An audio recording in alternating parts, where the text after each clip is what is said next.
Bismillah, halo selamat malam. Suami aku, sahabat aku, Umod. Masa akhir zaman, aku mau bercerita ngedongeng. Nah, aku penasaran dengan sosok Nabi Muhammad, maksudnya sosok ular ya, sosok ular besar yang ada hubungannya dengan baginda Nabi besar Muhammad Shallallahu Alaihi Wasallam di Arab, di Mekah, di Madinah ya. Terus aku juga seneng dari kecil itu nonton film Nagin gitu ya. Ternyata ada hubungannya dengan tanda lahir ya gitulah intinya. Tetapi di sini setahu aku, sepengalaman aku, ketika tanda lahir itu dibawa kebaikan, apalagi buat hijrah ya, semakin baik keberuntungan yang didapatkan itu. Aku selalu mujur mohon maaf ya, alhamdulillah dari garis tangan aku itu, aku ke Jakarta ya, terus merantau. Aku punya ijazah perawat di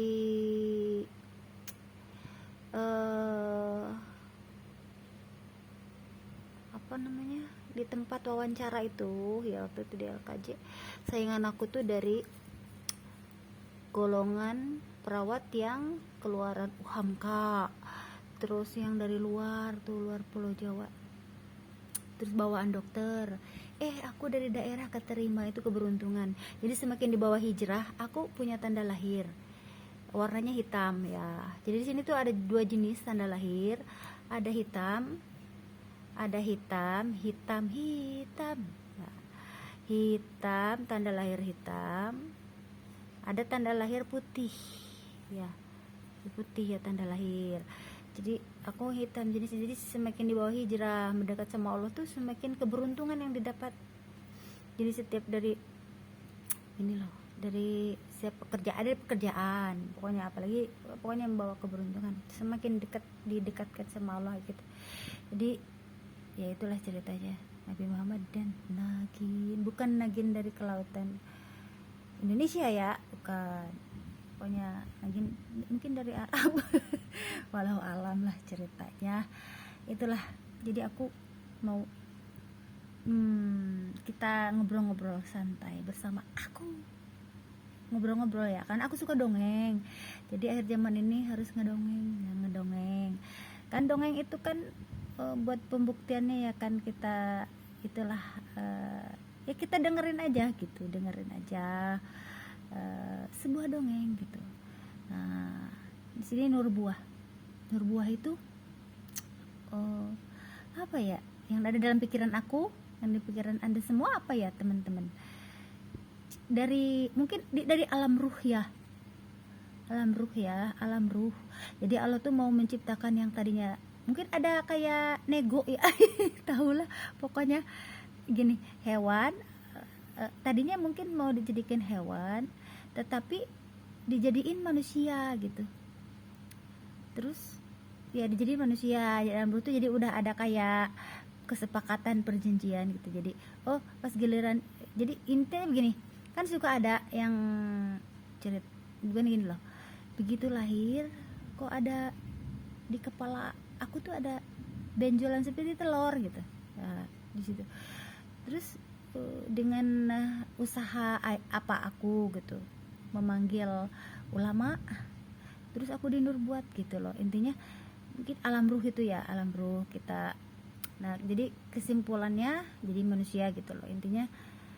Tapi di sini harus ada syarat gitu loh. Kayaknya dengan bawaannya sendirinya tuh. Jadi syaratnya tuh harus berderma, melakukan banyak kebaikan. Jadi garis tangan tidak bisa. Kan garis tangan gitu tuh harus selalu banyak melakukan kebaikan. Tetapi ada pihak-pihak yang ingin merubah kita tuh menjadi kemungkaran ya, tidak bisa. Orang udah garis tangannya seperti itu gitu. Jadi setiap orang tuh punya garis tangan masing-masing. Jadi apa ya seperti aku mau berdasarkan pengalaman ya, sifat derma itu kan intinya penyayang ya, menghasilkan pribadi nantinya itu bijak dalam berarti umum ya, bukan bijak ke keluarga, ini secara global. dalam menyikapi berbagai hal. Misalkan dalam segi pertemanan, dia berusaha gini loh, kalau secara contoh kecil lah, aku punya teman pedagang A, pedagang B, dua-duanya aku beli gitu sama rata gitu, dua-duanya tidak ada yang dibeda-bedain itu. Terus apalagi ya, dari hal-hal apa ya, pokoknya hal-hal seperti itulah. Jadi berusaha untuk bijak dalam dan ya bijak semuanya. Terus apa ya, dari segi tatanan toleran juga, toleran antar umat beragama.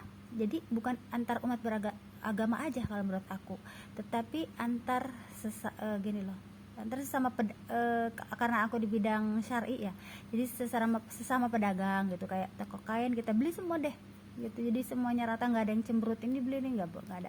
Dan nggak boleh sama aku mah gitu ya, semuanya dibeli karena semuanya itu punya rezeki masing-masing. Toko kiloan dibeli, toko meteran dibeli, semuanya. Yang terpenting kan di sini tuh saling melengkapi. Segede apapun tokonya pasti ada kurangnya. Nah, adanya di toko yang kecil gitu. Aku kan gini, misalkan ada nggak bahan jenis ini kan. Terus kata udah teh nggak ada katanya gitu. Terus aku beli, dapat dari toko kecil malah gitu. Berarti itu saling melengkapi, jadi semuanya dibeli. Jadi tidak ada dalam apa ya, dalam kehidupan aku tuh gitu, apa ya, saling iri hasad dengki itu tidak ada, tidak boleh lah gitu. Semua ada rezekinya masing-masing. Akhirnya kan banyak hanya demi uang yang tidak seberapa, nyawa taruhan ya, waduh udah repot deh. Apalagi akhir zaman seperti ini ya. Jadi harus banyak hal yang harus direkap tuh, direnov. Kalau rumah direnov, direkap, jadi diperbaiki, jadi semua tatanan tuh baik gitu, dan semuanya juga saling melengkapi. Enak lah hidup tuh, jadi makmur bareng-bareng. Enak gitu. Sekarang begini, kita kan aman damai di Indonesia. Nah, di Palestina perang gitu ya. Lah, kita juga mau tidak mau kena imbasnya juga gitu, ke harga-harga naik, semuanya naik. Terus selain di Palestina kan ada perang juga di tempat lain gitu. Jadinya semua itu mau tidak mau gitu. Kalau semuanya maunya